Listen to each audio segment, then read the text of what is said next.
los saludos nuevamente, nos vemos aquí en mi canal.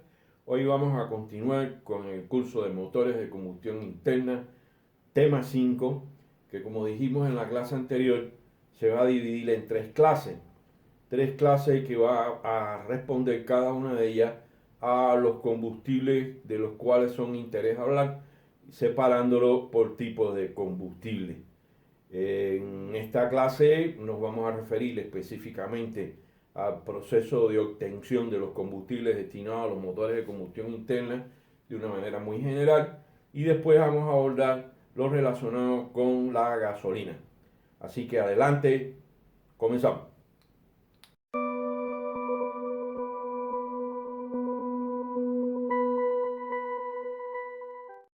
Los motores de combustión interna, sean de ciclo Otto, sean de ciclo diésel o sean de ciclo combinado, van a utilizar básicamente tres tipos de combustible. Para los motores de vehículos automotores, lo que van a utilizar básicamente va a ser la gasolina, mientras que los vehículos automotores ya de mayor potencia, como los tractocamiones, como los ómnibus, como las locomotoras, van a utilizar el combustible diésel oil específicamente. Y los buques, los motores mucho más grandes, mucho más potentes, como los de los buques de travesía, van a utilizar lo que se conoce como bunker o fuel oil. Aquí en México, que es donde estoy preparando estas clases, ese combustible se le llama combustorio, que no solo se utiliza en motores de combustión interna, sino también se utiliza en calderas industriales, en calderas de termoeléctricas y otras aplicaciones donde es necesario un combustible que, además de generar la energía necesaria, sus costos no sean muy elevados. Hay que decir que las gasolinas básicamente se utilizan en los motores de ciclo Otto, mientras que los motores de ciclo diésel utilizan, los de ciclo diésel y Sabaté combinados, utilizan diésel ligero.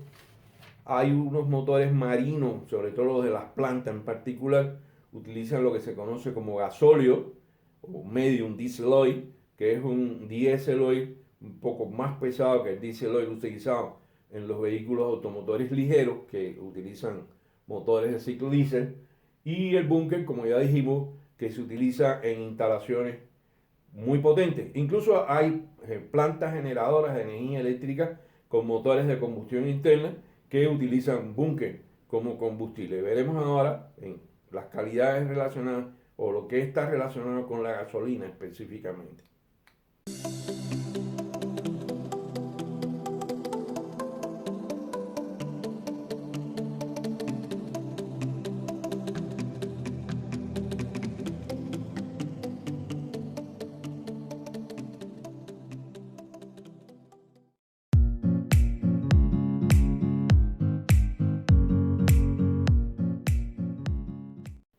La base de los combustibles para los motores de combustión interna, como ya expliqué, son los crudos.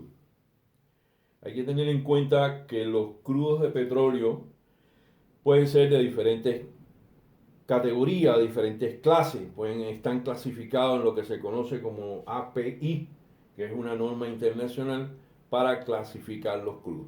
Dentro de ellos van a haber crudos extrapesados con densidad mayor de 1,13 y hasta 1,2 se pueden encontrar con densidades en grados API de 10 hacia abajo, que un crudo muy pesado, son pastosos, se comportan, disculpe, como si fueran un asfalto de los que conocemos cuando se aplica en las calles.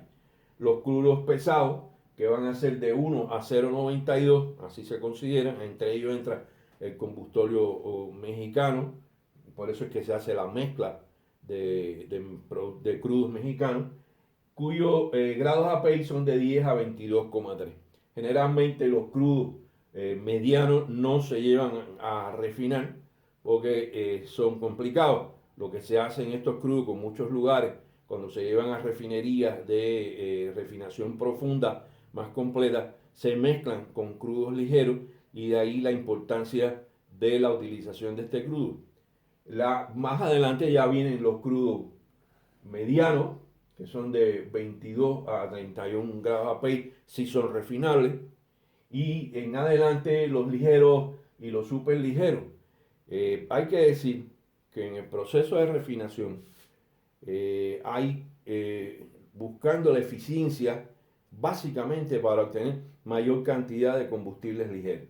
Entonces estoy hablando de gases, estoy hablando de gasolina, estoy hablando de diésel, de jet fuel, estoy hablando hasta cierto punto el conocido como gasóleo, y ya lo otro que van quedando son los residuos, que vamos a ver en un esquema muy general cómo es que se produce este proceso. Yo tuve la oportunidad de hacer algunos trabajos en la refinería de Esmeralda en Ecuador, buscando un fuel oil que pudiera ser utilizado en la termoeléctrica que está enfrente de la misma refinería, y tuve la oportunidad de conocer toda la estadística histórica prácticamente de los procesos de refinación, y tuve otras experiencias parecidas, pero lo que hay que dejar claro es que a las refinerías de petróleo, los procesos de refinación lo que buscan es extraer la mayor cantidad de productos ligeros, porque son los productos que más ganancia dejan y son los que más se venden en el mercado, ya que lo que va quedando en el proceso de refinación, que son residuos que se van a aplicar en muy poco campo, y además su valor no es tanto como el obtenido en los productos ligeros. Hay que tener en cuenta lo siguiente, esto es una máxima de los procesos de refinación. Todos los crudos que se van a refinar deben permitir obtener la mayor cantidad de ligeros posible, porque son los productos de mayor valor, y dejar la menor cantidad de residuos o combustibles pesados, porque son los productos de menor valor. De ahí que según el tipo de usuario busque gasolinas de más calidad, busque metano, butano, digo metano no, butano, pentano, porque son productos ligeros, el jet fuel, etcétera, etcétera, y muy pocas personas, muy pocas entidades, como son los buques y en las instalaciones industriales, pues utilizan los residuos que son fuel oil, y que son varios, que a medida que se va acrecentando el proceso de refinación, van siendo productos de más mala calidad, y por lo tanto su costo es más bajo.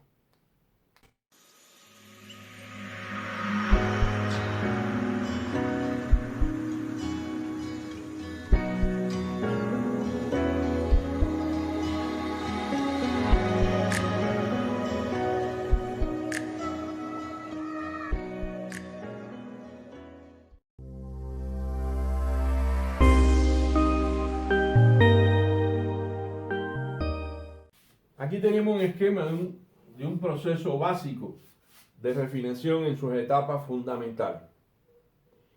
Hay el crudo que se obtiene en los campos petrolíferos.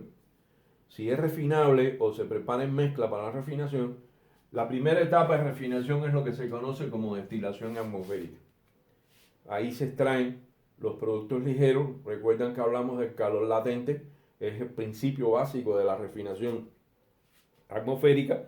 Cuando usted empieza a elevar la temperatura, los más ligeros empiezan a evaporarse, y su calor latente los hace que se vayan evaporando hasta salir completamente o casi completamente a presión atmosférica de la composición del crudo.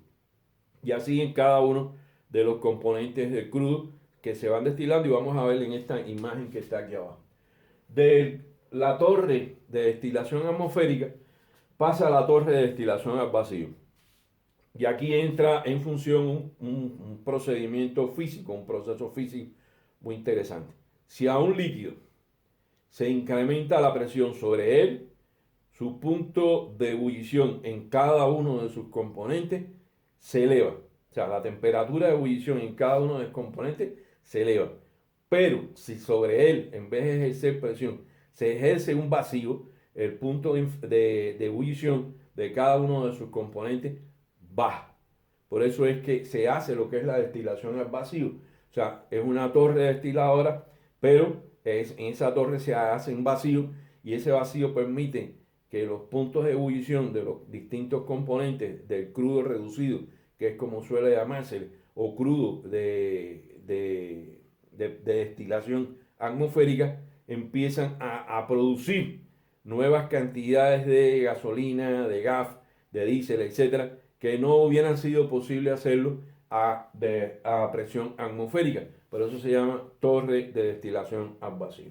De la torre de destilación al vacío, o de destilación atmosférica primero, pasa a lo que es el hidrotratamiento, con el objetivo de eliminar el azufre y mejorar otras propiedades del destilado.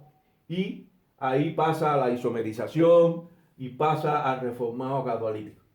Ya en esta parte se empiezan a ver tres componentes que se destinan a usuarios determinados, que son el gas LP, o sea, el gas licuado de petróleo que se conoce, la nafta, y hay que decir que hay diferentes calidades de nafta, desde la nafta ligera hasta la nafta virgen pesada, digamos que es la nafta más pesada que se puede obtener en el proceso de refinación, y pasan por el reformado catalítico para obtener las gasolinas. De la destilación al vacío, los productos pasan al cracking catalítico, que es otra forma de extraer más componentes ligeros del petróleo que se va refinando, el cracking catalítico mediante catalizadores, a lo que se conocen como hidrocracking, a las plantas de aceleración, y de ahí se van sacando ya con hidrosaturación, se saca el queroseno y la calidad de jet fuel, ahí se pueden sacar dos calidades o otras calidades más, dos o tres calidades, y se saca el gasoil que se dedica al transporte automotor básicamente, y el queroseno que se dedica a la combustión en instalaciones energéticas más ligeras, pero ya que no son específicamente vehículos automotores. Sigue el proceso y entonces se puede obtener la base de aceites lubricantes y cera o parafina en el proceso que se va a llevar.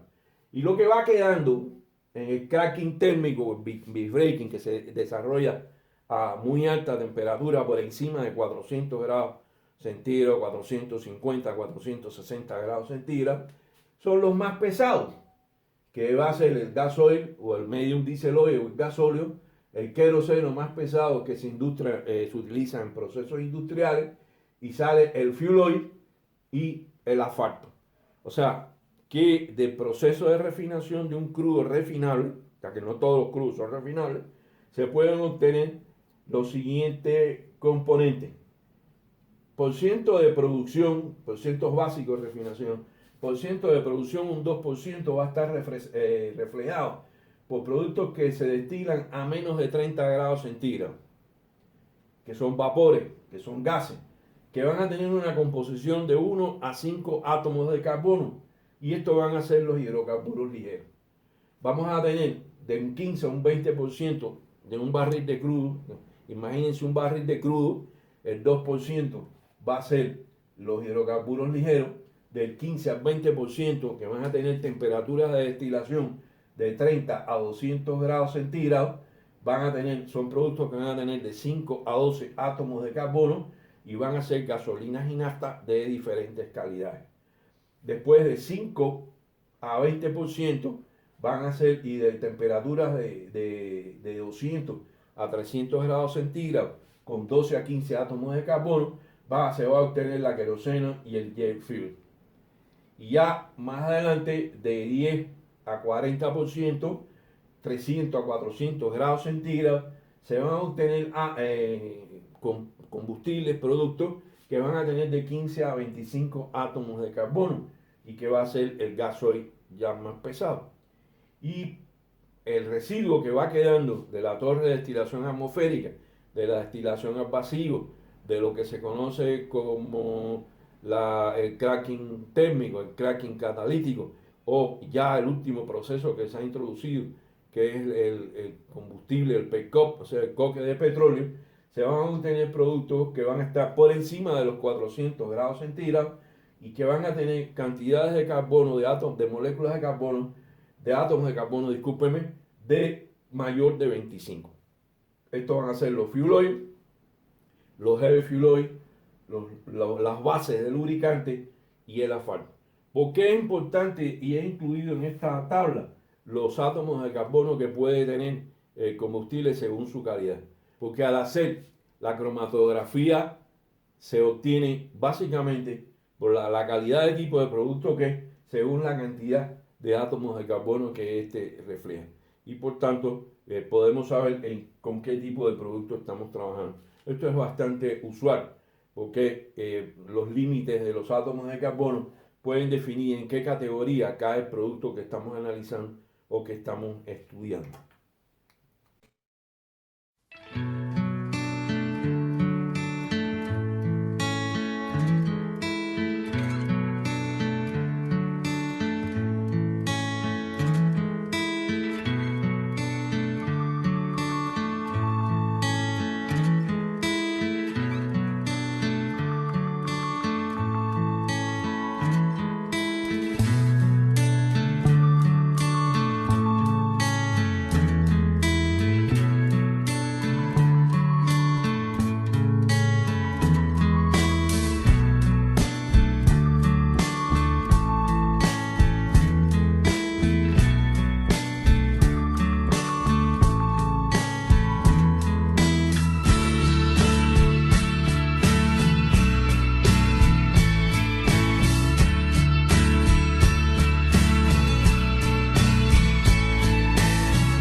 Como dije, vamos a referirnos específicamente a las gasolinas en esta clase. Después de haber tenido una idea de del proceso de refinación de un crudo hasta obtener los productos ligeros y pesados en el mismo, vamos a referirnos en esta clase a la gasolina porque está relacionada con los ciclos Otto. La segunda clase del mismo tema se va a referir a los diesel oil y la última y tercera clase se va a referir a los bunkers o fuel oil utilizados en motores de combustión interna.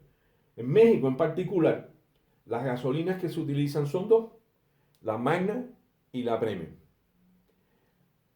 Hay que decir que ambas gasolinas son similares, lo vamos a ver en esta tabla que tenemos aquí.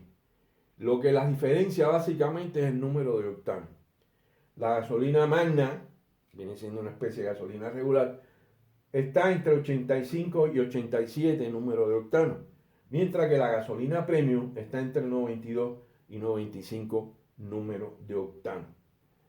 Existe, pero apenas se utiliza una gasolina regular que es de 82 a 87 octanos y que es una gasolina de más baja calidad y que se utiliza en determinados tipos de motores, aunque a veces se vende y se obtiene y se aplica en cualquier tipo de motor, lo cual no es aconsejable. En particular, esta tabla que nos dice una comparación de gasolina Magna y gasolina Premium. Es un estudio que se hizo en la Ciudad de México ya hace algunos años, 2, 3 años quizás atrás, donde se da la calidad de la gasolina Magna y la gasolina Premium, comparándola a partir del índice de octano, los aromáticos, por ciento de olefina, por ciento de oxigenado, contenido de azufre y presión de vapor, se conoce como presión de vapor rate. Si analizamos este resultado, vamos a ver que las diferencias, y ustedes lo podrán ver en el video, esta tabla está puesta ahí, las diferencias entre la gasolina Magna y la gasolina Premium en los parámetros que he fijado o que he expresado ahora es mínima.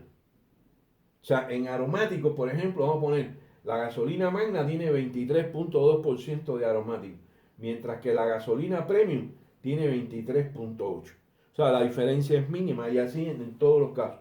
¿Qué es lo que básicamente hace diferente la gasolina Magna de la gasolina Premium? Es el número de octanos. Y esto es importante saberlo, porque vamos a tocar más adelante el tema de las gasolinas, si se pueden mezclar o no se pueden mezclar y cuándo se deben mezclar y qué es lo que hay que tener en cuenta. Si partimos de que ambas gasolinas son prácticamente iguales desde el punto de vista de su composición y que solo la diferencia es el número de octanos, entonces podemos pensar que pueden ser las gasolinas, se pueden mezclar en determinadas condiciones y para determinados casos. Los números de octanos que existen van a ser tres tipos. El número de octano, el Research Octane Number, que es el que se utiliza en el caso de la investigación, que se utiliza en un motor de prueba en la refinería. Existen en la refinería unos motores de prueba donde se hacen mezclas de isoctano y de N-octano en determinados por ciento y uno es muy explosivo y el otro no es tan explosivo y esas mezclas van dando el número de octano de investigación en un motor específico para hacer ese tipo de pruebas. Está el motor Octane Number, que se tiene en una corrida de pruebas de un motor, pero a más bajas revoluciones y con condiciones de aire diferentes, lo van a ver en el video. Y por último está lo que se conoce como el Commercial Octane Number, que es el número de octano comercial, que en definitiva no es más que el promedio entre el número de octano investigado en el motor, pero a temperatura de 51,7 grados y 600 revoluciones por minuto, y el número de octano motor, que es obtenido a 149 grados centígrados con 900 revoluciones por minuto. Esto permite conocer, está claro, que una gasolina puede presentar similares condiciones antidetonantes o no, según la mezcla que se haya utilizado de isoctano y de N-octano, siendo el isoctano no muy tendencia al explosivo, mientras que el N-octano sí tiende a hacerlo.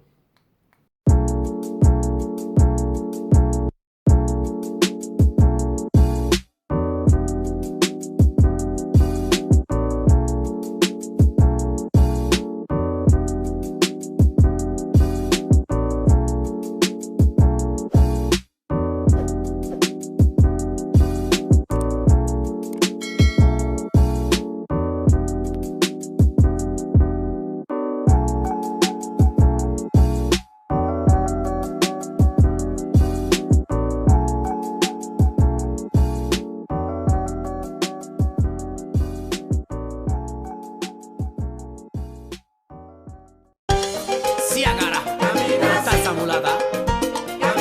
Ay, mamita, camina, anda. En esencia, ¿qué es lo que caracteriza el número octano? El número octano no es más que el poder antidetonante de una gasolina. Fíjate, estoy hablando antidetonante. O sea, si lo traducimos más claramente, es su capacidad de no detonar fácilmente en las condiciones del cilindro de un motor. Para lograr este número de octano, para poder elevar lo que se conoce como la relación de compresión de un motor de combustión interna, se utilizaba hasta hace 20 años más o menos el tetretilo de plomo, que fue yendo sustituido por otros productos que vamos a ver en unos segundos. Ahora, el tetretilo de plomo era muy contaminante, altamente contaminante. Tanto así que se cargaba en unos contenedores especiales, muy protegidos, muy rigurosos en su preservación y que no se almacenaban cerca de ningún otro tipo de producto, evitando que un escape pudiera contaminar el ambiente en la refinería. Esto dio como resultado que el tetretilo de plomo fuera dejando de producirse y ya prácticamente no se consume en el mundo. ¿Qué es lo que lo sustituyó? Lo sustituyó los productos que se conocen como MTBE, que es un metil-tretil-butyléter, TAME, que es un tetrilamilmetiléter, cuyas fórmulas están aquí, y el alcohol anhidro, que es el ETOH. Esos productos se adicionan en determinados porcentajes, van a tener una tabla en el video donde se ve en qué porcentaje son adicionados cada uno de ellos, y lo que hace es que eleva el poder antidetonante de la gasolina, para que la gasolina no detone fácilmente. ¿Cuál es la relación del número octano con el motor? El número octano guarda mucha relación con lo que se conoce con la relación de compresión del motor de combustión interna. un motor de combustión interna que tenga una alta relación de compresión y utilice una gasolina de bajo octanaje va a presentar anormalidades en su proceso de combustión que vamos a ver en una gráfica que está al final de la clase y que básicamente va a coincidir o va a hacer mala combustión, va a provocar pistoneos en el motor y va a traer como consecuencia anormalidades del trabajo del motor. Después, aquí está la fórmula de cómo se calcula la relación de compresión. No es más que la relación entre el volumen total del cilindro y el valor de la cámara de combustión.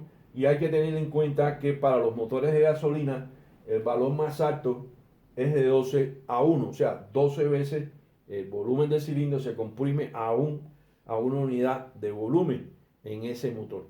He encontrado en una búsqueda bibliográfica que dice motores más modernos que utilizan relaciones de compresión hasta de 14:1, algo bastante, digamos, exigente para las gasolinas que se utilizan. Y esos motores tienen que trabajar necesariamente con gasolina tipo premium, mientras que hay motores que también he encontrado que su relación de compresión es 7:1. Y en esos casos, si trabaja con gasolina premium, no va a funcionar adecuadamente porque no tiene, al contrario, lo que va a producir es un retardo en el proceso de combustión que no ayuda al desarrollo del mismo.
Enchanté.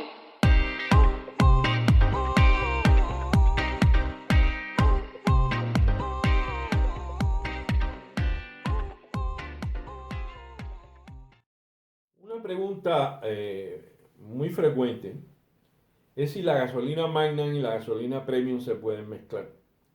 He visto unos cuantos artículos ya donde hay diferentes opiniones. O sea, hay quienes plantean que no se debe usar la mezcla de gasolina Magna con gasolina Premium porque daña el motor.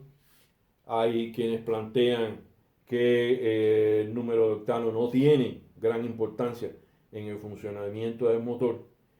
Y hay, lo último que leí, me pareció bastante aceptado, es una persona que dice que no hay gran problema si se mezcla la gasolina Magna con la Premium, debido a que ambas gasolinas son iguales, aunque no son exactamente iguales, son muy parecidas, son semejantes en los contenidos de aromáticos, olefinas, etcétera, etcétera. En la práctica, sí se puede mezclar la gasolina Premium con la gasolina Magna, pero sí se conoce la relación de compresión del motor con que está trabajando. Y existe una fórmula para esto. Esa fórmula es la siguiente. El número de octano de una mezcla va a ser igual al número de octano de la gasolina Magna por su concentración en la mezcla, más el número de octano de la gasolina Premium por su concentración en la mezcla. Quiere decir que si consideramos que la gasolina Magna es de 87 octanos y la gasolina Premium es de 92 octanos y las mezclamos al 50%, lo que vamos a obtener es una gasolina de 89.5 del número de octanos. Ahora, esto de por sí solo no nos dice nada. O sea, nos dice que la mezclamos y vamos a tener ese número de octanos como resultado de la mezcla. Pero si la aislamos, ese parámetro, de la relación de compresión del motor, Sencillamente lo que estamos es cometiendo un potencial error. Si hacemos esta mezcla creyendo que vamos a mejorar el trabajo del motor, para un motor de relación de compresión menor a 10, también del estudio bibliográfico ese me dijo que los motores de menos exigencia en el número de octanos van a tener relaciones de compresión de 10 hacia abajo, entonces vamos a tener un funcionamiento inadecuado del motor porque la combustión va a ser retardada, básicamente. Pero si utilizamos una gasolina o una mezcla como la que acabamos de hacer de aquí, que va a ser de 89.5 y tenemos un motor de relación compresión de 10, de 11 o de 12, que es por lo general lo máximo que se encuentra para los motores de combustión interna de gasolina, entonces la mezcla puede funcionar y el motor puede trabajar adecuadamente. Lo que es inadecuado es un motor que tiene relación compresión mayor de 10 y que se eleva a 12, a 13, a 14, como ya les dije que viene un caso y van a ver en el video. Entonces, si ponemos una gasolina magna solamente para ahorrar dinero, ahí estamos haciéndole daño verdadero al motor. Y tenemos que hacer una mezcla en proporción de la gasolina magna y la gasolina premium, que ya no podría ser a lo mejor 50-50, sino tenga que ser 60-40, 70-30, buscando elevar, ahorrar algo de dinero, pero elevar también el número de octanos de la mezcla, que venga bien con la relación de compresión del motor. Aquí tenemos una gráfica que es muy interesante. En esa gráfica vamos a ver la línea verde, fíjense que tiene variaciones, son las que tienen un encendido demasiado avanzado. ¿Qué es lo que pasa cuando utiliza una gasolina de bajo octanaje en un motor de una relación de compresión mayor que 10? ¿Por qué?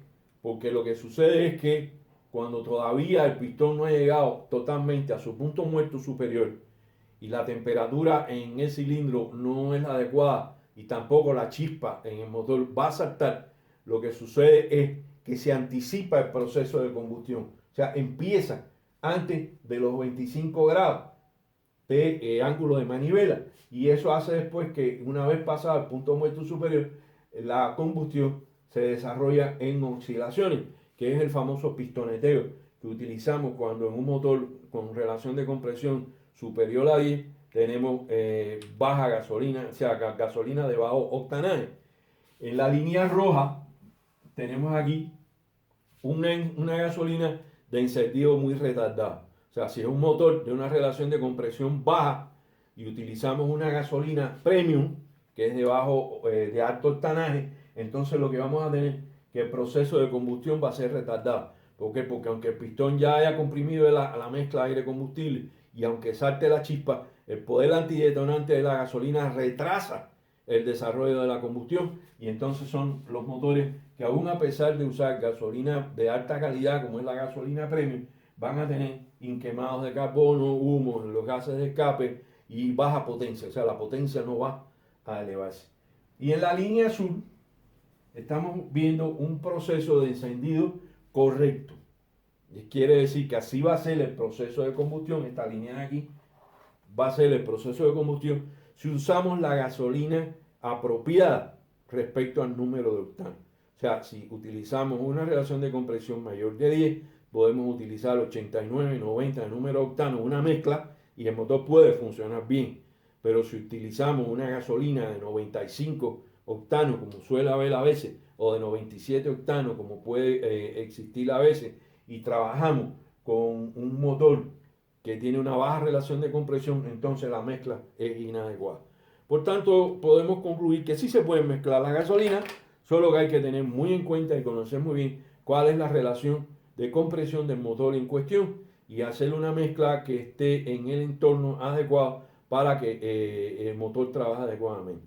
Hay que decir que esto se puede hacer de forma práctica, igual que se hace en las refinerías con el número octano de investigación. En el motor de prueba ustedes lo pueden hacer con su propio motor, es decir, ir probando de acuerdo a la relación de compresión de su vehículo, que a lo mejor no la conocen, cuáles pueden ser las mezclas de gasolina que pueden hacer hasta que el motor trabaje adecuadamente y se obtenga una economía a su bolsillo importante, lo cual tiene mucho que ver.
hasta aquí la clase de hoy.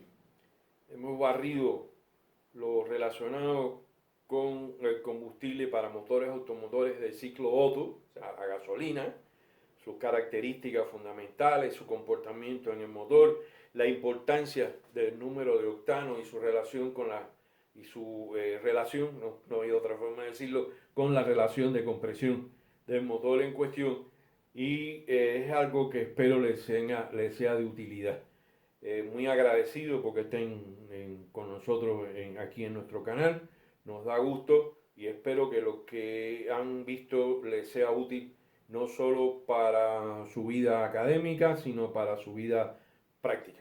Como siempre le digo, manita arriba si les ha gustado el contenido, manita abajo si no les ha gustado, con toda honestidad, pero siempre suscríbanse para que reciban el aviso de que los videos han sido subidos.